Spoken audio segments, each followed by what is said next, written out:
सुबह के 6 बज रहे हैं और मैं हूँ पटना की वंदे भारत में। ये गाड़ी हमें आज लेके जाएगी वाराणसी।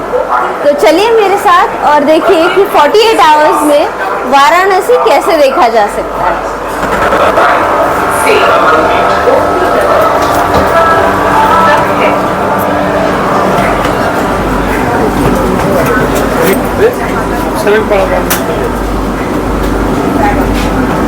हेलो स्वप्निल। हमारी जर्नी की शुरुआत हुई है इन खूबसूरत गुलाब के फूलों से और ब्रेकफास्ट करते हुए अभी हम जल्द ही पहुंच जाएंगे वाराणसी। हमने सुबह 6 बजे पटना से जर्नी शुरू की थी। अभी बज रहे हैं 9:30 और हम पहुंच चुके हैं वाराणसी। चलिए मेरे साथ अभी देखते हैं शहर में हम क्या क्या देख सकते हैं। हमने ये सोचा हुआ है कि आज हम पहले यहाँ के जो बाकी के विजिटिंग के लिए प्लेसेस है वो करेंगे, जैसे कि रामनगर फोर्ट हो गया, बनारस हिंदू यूनिवर्सिटी हो गया। उसके बाद में हम शाम को बोट राइड करेंगे एंड नेक्स्ट सुबह मॉर्निंग हम काशी विश्वनाथ जाएंगे।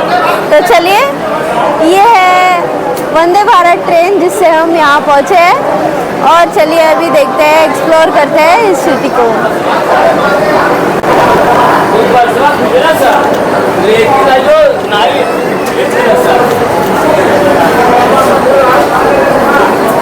वर्ल्ड क्लास लेवल के एस्केलेटर्स लगाए हुए हैं।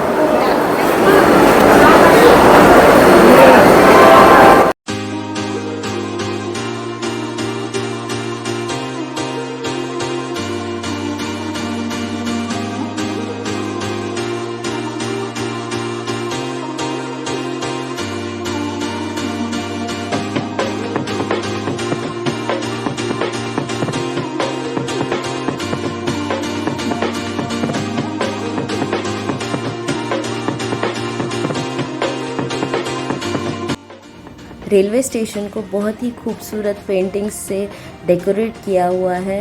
ये पेंटिंग्स वाराणसी की हिस्ट्री, यहाँ के कल्चर और यहाँ के डिवोशन को दर्शाते हैं।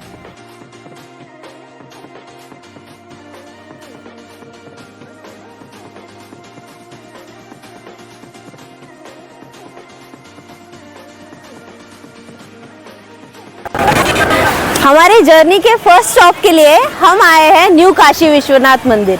ये बनारस हिंदू यूनिवर्सिटी के कैंपस के अंदर है। चलिए देखते हैं अंदर क्या क्या है, आइए मेरे साथ। बनारस हिंदू यूनिवर्सिटी एक आधुनिक यूनिवर्सिटीज़ में से एक है। भारत की वन ऑफ द फर्स्ट आधुनिक यूनिवर्सिटीज़ है। यहाँ पर एक बहुत बड़ा कैंपस है जो कि 1300 एकड़ में फैला हुआ है और यहाँ पर हर तरह के एजुकेशन के डिपार्टमेंट्स हैं और दुनिया भर से बच्चे यहाँ पढ़ने आते हैं। आज हम यहाँ का बिरला मंदिर देखने आए हैं जो कि कैंपस के अंदर है और बहुत ही खूबसूरत तरीके से बनाया हुआ ये मंदिर दिखाई पड़ता है।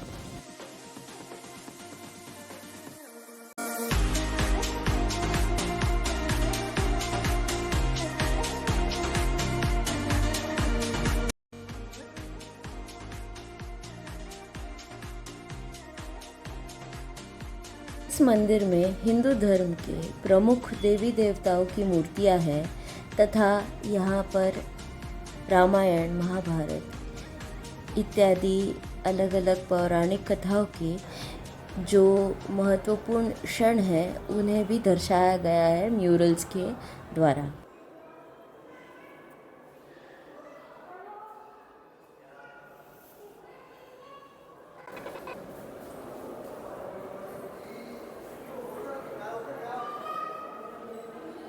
लोग अपनी मनोकामनाएं नंदी जी के कान में बताते हैं ताकि वो भगवान शिव जी को उन तक पहुंचा सके।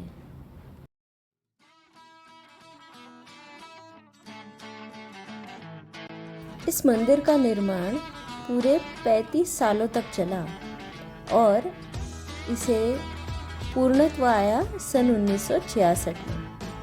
ये एक रेड स्टोन और प्योर मार्बल इस तरह की कॉम्बिनेशन में बनाया हुआ मंदिर है। और इंटरेस्टिंगली ये दुनिया का सबसे टॉलेस्ट टेम्पल टावर है। मतलब ये जो अंदर का सफ़ेद टेम्पल टावर है, ये दुनिया का सबसे टॉलेस्ट टेम्पल टावर है। ये इसकी खास बात है। और अतिशय सुंदर रीत्या इस पूरे टेम्पल के कंपाउंड को मेंटेन किया हुआ है। यहाँ की स्वच्छता ऐसी है कि मैं सफ़ेद मोज़े पहनकर अंदर गई थी, बाहर आने तक मोज़े सफ़ेद के सफ़ेद ही रहे। मंदिर की परिक्रमा करते हुए हमें ये लड़की दिखाई पड़ी जो कि मंदिर का एक चित्र बना रही थी, और इतना खूबसूरत चित्र बना रही थी कि मैं क्या कहूँ। और इतनी मतलब लगन से वो चित्र बना रही थी कि आसपास क्या चल रहा है, she was not at all concerned with it. उसका बस फोकस था चित्र और मंदिर।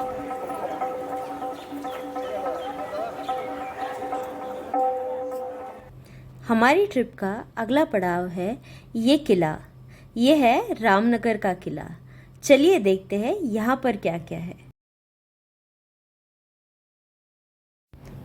ये किला, जिसे रामनगर किला कहा जाता है, काशी के पूर्व राजा, जिन्हें काशी नरेश भी कहा जाता है, उनका घर है। यहाँ पर उनके निवास स्थान के अलावा एक खूबसूरत सा म्यूज़ियम भी है, जिसमें अलग अलग तरह की पौराणिक वस्तुएं, ऐतिहासिक वस्तुएं रखी गई है। चांदी और सोने की सिक्के हैं, फिर तलवारें हैं जिन पर चांदी की मुठ है, फिर एक बग्गी है। लेकिन वहाँ पर फ़ोटोग्राफ़ी या वीडियोग्राफ़ी अलाउड नहीं है। बट विज़िट करने के लिए एक बहुत ही खूबसूरत एक्सपीरियंस है। इस जगह पर काफ़ी सारी फ़िल्मों की शूटिंग्स भी हुई है। ये जो है, ये उसका बाहरी रूप है। और इस तरफ सामने गंगा जी है, और गंगा जी के उस पार जो है काशी विश्वनाथ का टेम्पल है।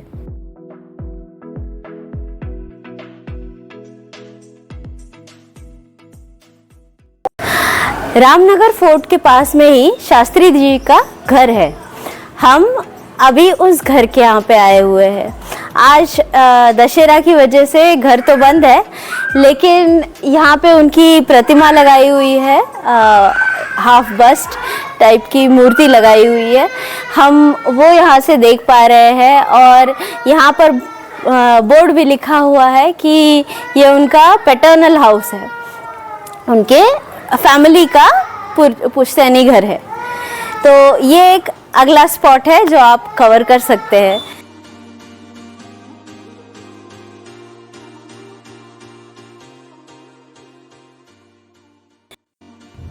बनारस आए और यहाँ के खाने की बात ना हो, यहाँ के चटपटे से चटकदार चाट के आइटम्स की बात ना हो, ऐसा तो हो ही नहीं सकता। आप यहाँ पर भीड़ देख ही सकते हैं। मैं यहाँ पर हूँ इस वक्त काशी चाट भंडार के सामने, और यहाँ पर लेने की कोशिश कर रही हूँ टमाटर चाट और दही फुचका। चलिए देखते हैं क्या होता है।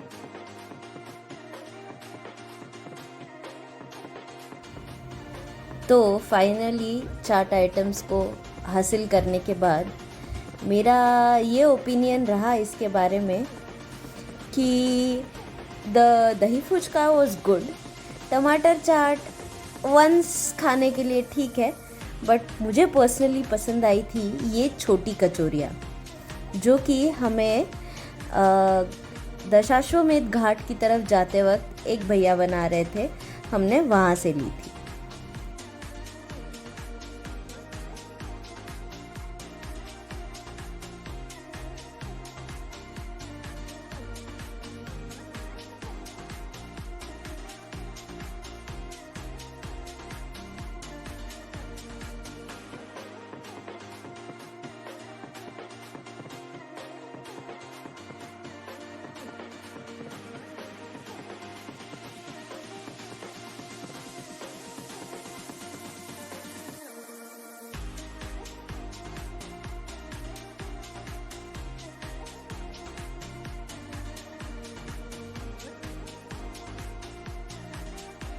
इस वक्त हम गोदोलिया चौक से दशाश्वमेध घाट की तरफ जा रहे हैं, जहाँ पर हम अभी बोट राइड करने वाले हैं।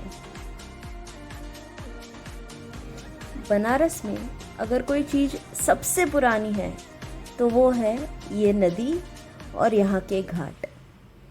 अगर आप इन घाटों के नामों को गौर से पढ़ेंगे या फिर अगर आप गूगल मैप्स पे अगर ये घाटों के नाम ठीक से चेक करेंगे तो आपको ये नज़र आएगा कि भारत में जो भी बड़े राजा होके गए, महाराजा होके गए, उन सब ने चाहा कि हमारा नाम इन घाटों पर रहे।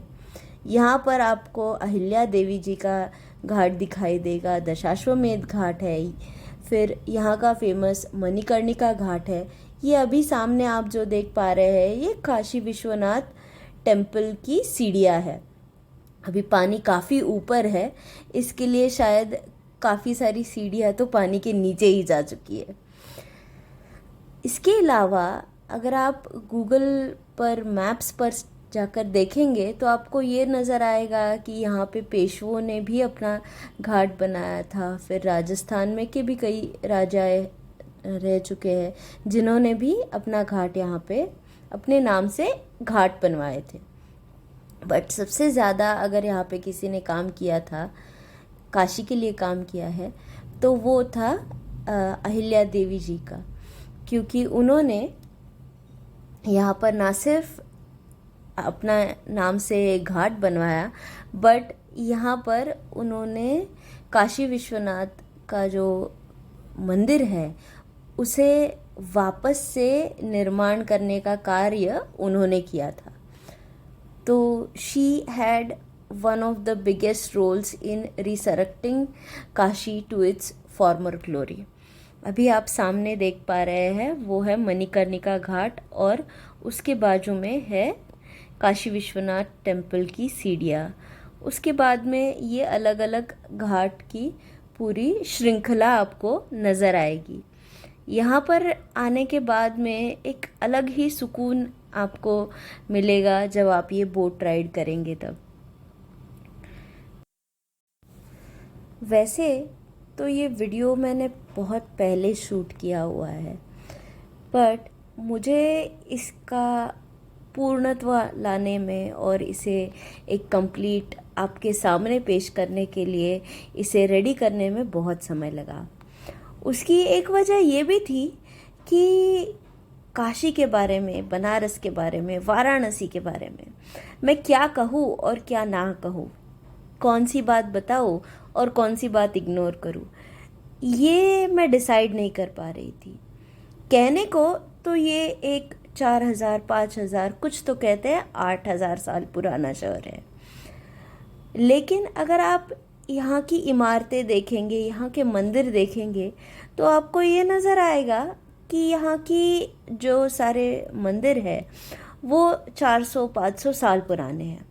तो मैंने जब इसकी वजह ढूंढने की कोशिश की तो मुझे ये नज़र आया कि इस शहर को कई शासकों ने बनाया, कईयों ने तोड़ा, फिर कई आए जिन्होंने इसे फिर से बनाया और फिर वापस कईयों ने इसे तोड़ा, और इस तरह टूटते बनते ये शहर 8000 साल तक ज़िंदा रहा है। और ये अपने आप में एक बहुत ही चौंकाने वाली बात है। इसका एक सादा उदाहरण है और सबसे इम्पॉर्टेंट उदाहरण है यहाँ का जो मेन काशी विश्वनाथ टेम्पल है। इस टेम्पल को अब तक 4 बार तोड़ा गया था और 5 बार इसे वापस बनाया गया है। अंततः मैं इस निष्कर्ष पर आके पहुंची कि ये शहर की सबसे खूबी अगर कोई है, सबसे बड़ी खूबी अगर कोई है तो वो ये है कि यहाँ के लोगों का अपने भगवान के प्रति जो स्नेह है, जो निष्ठा है, उसे भले कुछ शासकों ने दबाने की कोशिश की लेकिन वो उसे कभी मिटा नहीं पाए। और अंततः उसी की जीत रही और अभी हम इस शहर को उस रूप में देख पा रहे हैं जिस रूप में उसे हमेशा से होना चाहिए था। वाराणसी अध्यात्म के साथ साथ यहाँ की कला और संस्कृति के लिए भी दुनिया भर में जाना जाता है। यहाँ पर होने वाली रामलीला जग प्रसिद्ध है और उसे देखने के लिए पर्यटक दूर दूर से यहाँ पर आते हैं। वाराणसी अपने टेक्सटाइल के लिए यानी कि बनारसी साड़ी के लिए भी उतना ही चर्चित है। हर हिंदुस्तानी ब्राइड की ये कोशिश होती है कि उसके शादी के बस्ते में एक बनारसी साड़ी तो होनी चाहिए। बोट राइड करते करते और वाराणसी की बात करते करते हम अभी आ पहुँचे एक विशिष्ट घाट के पास, जो कि है हरिश्चंद्र घाट। ये जो सामने आप देख पा रहे हैं ये हरिश्चंद्र घाट है। राजा हरिश्चंद्र ने ऋषि विश्वामित्र को दिए एक वचन को पूरा करने के लिए अपना पूरा राज्य त्याग दिया और यहाँ शव जलाने का काम करने लगे, ऐसी कथा है। अब क्या ये कथा सच है या कोई और राजा भी थे जिनका नाम राजा हरिश्चंद्र था और उन्होंने ये घाट बनवाया, ये मुझे नहीं पता। इसकी मैंने बहुत खोजने की कोशिश की बट इसके ऊपर मुझे कोई ठोस जवाब नहीं मिला। यहाँ के घाट ऐसी अनगिनत कहानियाँ अपने साथ संजोए हुए हैं। हर घाट की अपनी एक कहानी है, अपना एक इतिहास है। अब ये खोजबीन करते करते और ये सोचते सोचते बोट राइड ऑलमोस्ट ख़त्म होने को आई है। बोट राइड के अंत में हम जब किनारे लगते हैं तो हम देखेंगे गंगा आरती।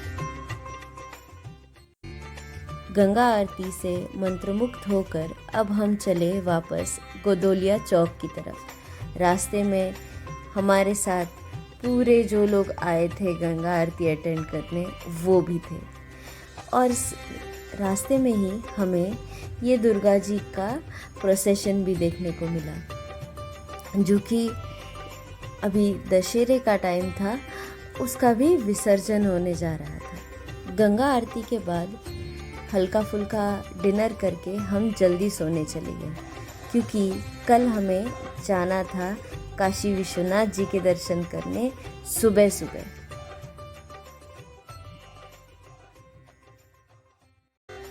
काशी विश्वनाथ जी के दर्शन के लिए हमने वीआईपी दर्शन के टिकट्स बुक किए थे, जो कि काशी विश्वनाथ जी की वेबसाइट के ऊपर उपलब्ध है। अंदर मोबाइल कुछ अंतर तक अलाउड है और उसके बाद आपको मोबाइल सबमिट करना होता है। दर्शन के बाद में आपको मोबाइल वापस दे दिया जाता है। ये है कुछ अंदर के वहाँ के दृश्य। अब हम आए हैं सारनाथ, जो कि वाराणसी से कुछ किलोमीटर की दूरी पर है। यहाँ पर एक विशालकाय स्तूपा है, उसके साथ साथ बौद्ध ऋषि मुनियों के रहने की जगह के अवशेष है। यहाँ पर एक जैन मंदिर भी है और तिब्बतियन शैली का भी एक मंदिर है। यहाँ के एक वास्तु संग्रहालय में अशोक स्तंभ है, जिसकी प्रतिमा का उपयोग भारतीय रुपए के नोटों, सिक्कों इस पर इस्तेमाल किया गया है।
सारनाथ बौद्ध धर्म का एक महत्वपूर्ण स्थल है। यहाँ पर भगवान बुद्ध ने अपने शिष्यों को पहली बार उपदेश दिया था। इसके साथ साथ सारनाथ में कई और धर्मों के भी महत्वपूर्ण स्थल है या मंदिर है, जैसे कि जैन धर्म के मंदिर है। उसके साथ साथ थाई, तिब्बतियन, चाइनीज़ और जापानीज शैली के भी यहाँ पर आपको मंदिर देखने मिलेंगे। उसके साथ साथ यहाँ पर संग्रहालय है, उत्खनन किया हुआ काफ़ी बड़ा क्षेत्र है जो कि आपने शुरू में देखा। इसके अलावा सारनाथ में एक ज़ू और डियर पार्क भी है। अगर आप यहाँ आना चाहते हैं और सारनाथ देखना चाहते हैं तो मैं ये राय दूंगी कि आप सुबह सुबह जल्दी आए, ताकि आपको यहाँ पर एक पूरा दिन मिल सके, क्योंकि 3 या 4 घंटे में इसे पूरी तरह से देखना ज़रा मुश्किल काम है। उसके बाद अभी हम आए हैं साड़ी लेने। चलिए। हाँ, टिपिकल है साड़ी, इसमें बनने में और कलर और ये कड़वा काम है। कड़वा काम है इसमें। ओके। हाँ, ये कड़वा काम है, इसमें फेकुआ काम भी होता है दूसरे तरीके से इसे। और ये बैक साइड पे देखिए फेकुआ काम है, इसको फेकुआ काम बोलते हैं। इसको थ्रो वोवेन बोलते हैं। थ्रो वोवेन बोलते हैं, जो कि फेंक के एक हैंड से दूसरे हैंड से काम होता है। वोवेन है जो पहले जो होता था वो आज से जो है 20 इयर्स पहले वो सभी जो है कड़वा वोवेन ही होता था। लेकिन अब क्या है कि थ्रो वोवेन ज्यादा है। कड़वा वोवेन में क्या है कि एक वीवर्स एक्स्ट्रा होते हैं जो साइड में बैठ के वो बूटी को काटते हैं, फिर इधर से दूसरा बंदा जो बूटी काटता है। तो अभी क्या है कि हमारे पास जो भी साड़ियाँ बनती है ये प्योर सिल्क तो होती है, लेकिन उसमें tested zari.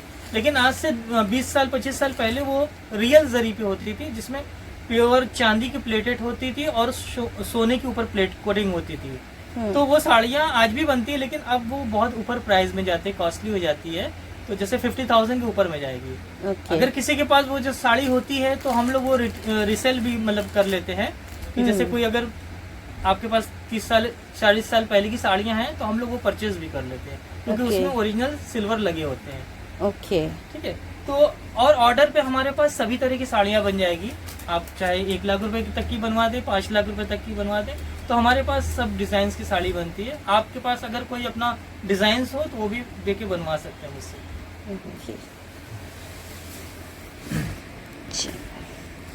Thank you for showing us all these beautiful sarees. Thank you so much. आपको परचेस करके हमारे यहाँ कैसा लगा? हमें तो बहुत अच्छा लगा। हम लेने आए थे 4 साड़ी, लेके जा रहे हैं 5। हमारा साड़ी का है, आपका साड़ी है, ये है हमारा साड़ी। इसमें सब कैरी बैग में लगा हुआ है। अरे उन्होंने प्रॉपर पैक कर दिया है। इसका ओपनिंग मैं घर जाके करूंगी अभी। चलिए। और अपने व्यूवर्स से कहिए कि हमारे शॉप पे एक बार जरूर पधारें।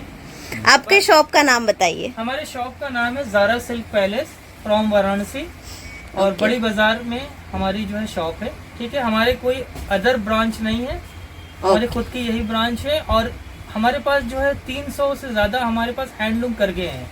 ओके। जो जिसमें अलग अलग तरीके की साड़ियाँ भी होती है। Okay, thank you.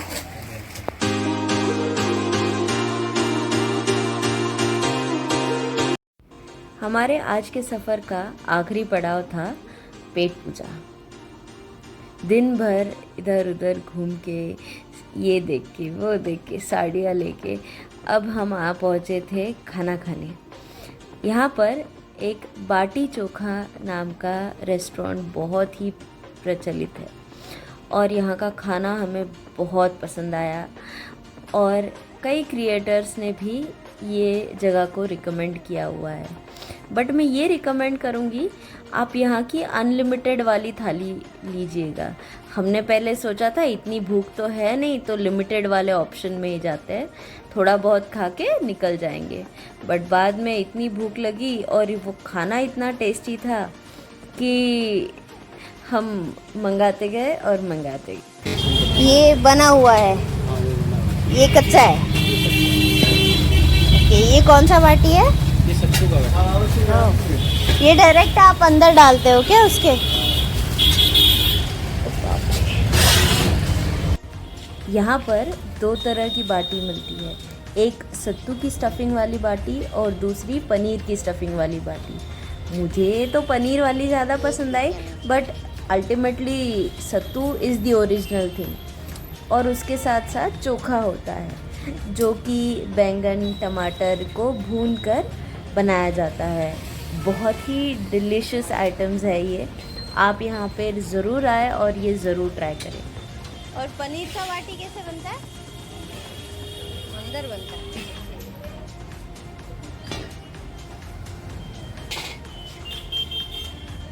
Thank you. ये राजेश त्रिपाठी जी हैं, इन्होंने हमें पूरा शहर घुमाया। ये वाराणसी से ही है और यहाँ के सारे रास्ते जानते हैं। इनका नंबर मैं डिस्क्रिप्शन में दे दूँगी। इसी के साथ हमारा ये आज का सफ़र यही ख़त्म होता है। हम यहाँ से अब वंदे भारत ट्रेन लेकर वापस पटना जा रहे हैं। आपको ये वीडियो कैसा लगा कमेंट्स में ज़रूर बताएं और लाइक शेयर सब्सक्राइब।